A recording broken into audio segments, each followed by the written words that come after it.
கனி Dakshu channel. இன்றைக்கி நம்ம என்ன பார்க்க போகிறோம்னு பார்த்தீங்கன்னா, ஒரு குடமிளகாய் வச்சு ஒரு சப்பாத்திக்கு கிரேவி தாங்க நம்ம இன்றைக்கி பார்க்க போகிறோம். வாங்க அது எப்படி செய்யறதுன்னு பார்த்துடலாம். அதுக்கு நான் ஒரு கடாய் வச்சுருக்கேன். இன்றைக்கி கடாயில் கொஞ்சமாக எண்ணெய் விட்டுக்கலாம். எண்ணெய் நல்லா காயட்டும். இப்போ கொஞ்சமாக எண்ணெய் விட்டுருக்கேன். எண்ணெய் நல்லா காயட்டும். காஞ்சதுக்கப்புறமா கடுகு போட்டுக்கலாம். இப்போ எண்ணெய் நல்லா காஞ்சிருச்சு. நம்ம கொஞ்சமாக கடுகு போட்டுடலாம். கடுகு நல்லா பொரிஞ்சிருச்சு. இப்போ கொஞ்சமாக பட்டையும் லவங்கம் கொஞ்சம் சோம்பு சேர்த்துடலாம். கலர் சேஞ்ச் ஆகிடுச்சு. இப்போ நம்ம ஆனியனை சேர்த்துடலாம்.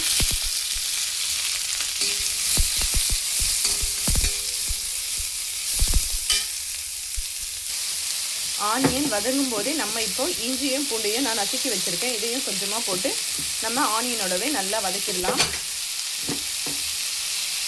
தேவையான அளவு உப்பு போட்டுடலாம். இஞ்சி பூண்டோட ஸ்மெல் போகிற அளவுக்கு நம்ம நல்லா வதக்கிடலாம். இப்போ பார்த்தீங்கன்னா நல்லா வதங்கிடுச்சு. இஞ்சி பூண்டோட ஸ்மெல் எல்லாம் நல்லா போயிடுச்சு. இப்போ நம்ம தக்காளி சேர்த்துடலாம். நான் எல்லாமே நீல வாக்கில் தான் கட் பண்ணி போட்டிருக்கேன். இங்கே பாருங்கள், ஆனியனே நீல வாக்கில் தான் நான் கட் பண்ணி போட்டேன். தக்காளி ஒரு பெரிய தக்காளியாக, ஒரு தக்காளி அளவுக்கு நான் பெரிய தக்காளியாக நீள நீளமாக கட் பண்ணி போட்டிருக்கேன். தக்காளி கொஞ்சம் வதங்கட்டும். இப்போ தக்காளி வெங்காயம் நல்லா வதங்கிடுச்சு. இங்கே நீல வாக்கில் கட் பண்ணி வச்சுருக்க குடமிளகாவை நம்ம சேர்த்துடலாம். குடமிளகா பார்த்திங்கன்னா சீக்கிரமாக வெந்துடும்.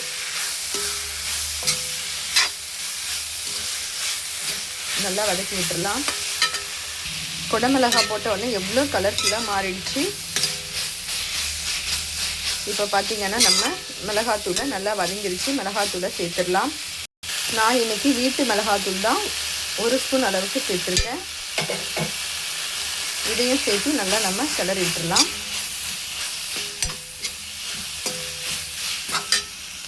இப்போ நம்ம தேவையான அளவு தண்ணியையும் விட்டுடலாம்.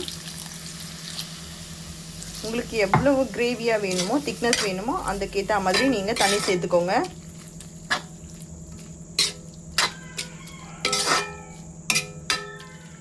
உப்பெல்லாம் செக் பண்ணிக்கோங்க கரெக்டாக இருக்கான்னு. இப்போ நம்ம மூடி போட்டு வச்சிடலாம்.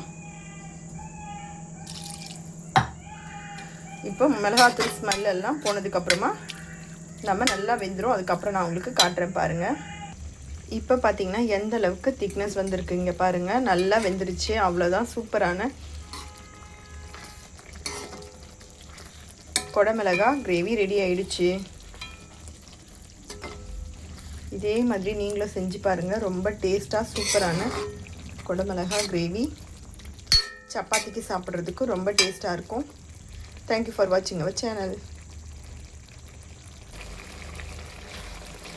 இந்த ஸ்டேஜில் உங்களுக்கு வேணும் அப்படின்னா கொஞ்சமாக கரம் மசாலா சேர்த்துக்கோங்க. ஸ்மெல் ரொம்ப நல்லாயிருக்கும்.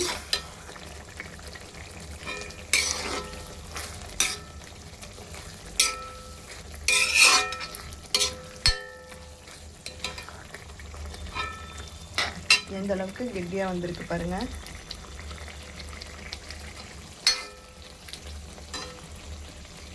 ரொம்ப டேஸ்டியான ஒரு குடமிளகாய் கிரேவி ரெடி.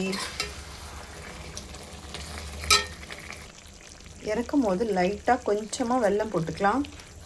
ஏன்னா வெல்லம் இது ஒரு இனிப்பு டேஸ்ட்டும் ரொம்ப நல்லாயிருக்கும் சப்பாத்தியோடு சாப்பிடும் போது. அதனால் கொஞ்சமாக நான் வெல்லம் சேர்த்துருக்கேன் டேஸ்ட்டுக்காக. அவ்வளோதான். இஞ்சி பூண்டோட ஸ்மெல் ரொம்ப நல்லாயிருக்கும். இதே மாதிரி செஞ்சு பாருங்கள். ரொம்ப டேஸ்டான சூப்பரான குடமிளகாய் கிரேவி ரெடி ஆகிடும். இந்த சப்பாத்தியோடு வச்சு சாப்பிடும் போது சப்பாத்தி பொரியோடு ரொம்ப டேஸ்ட்டாக இருக்கும். இதே மாதிரியே செஞ்சு பாருங்கள். நம்ம சேனலை இன்னும் சப்ஸ்கிரைப் பண்ணலைன்னா சப்ஸ்கிரைப் பண்ணி வச்சுக்கோங்க. தேங்க்யூ ஃபார் வாட்சிங் அவர் சேனல்.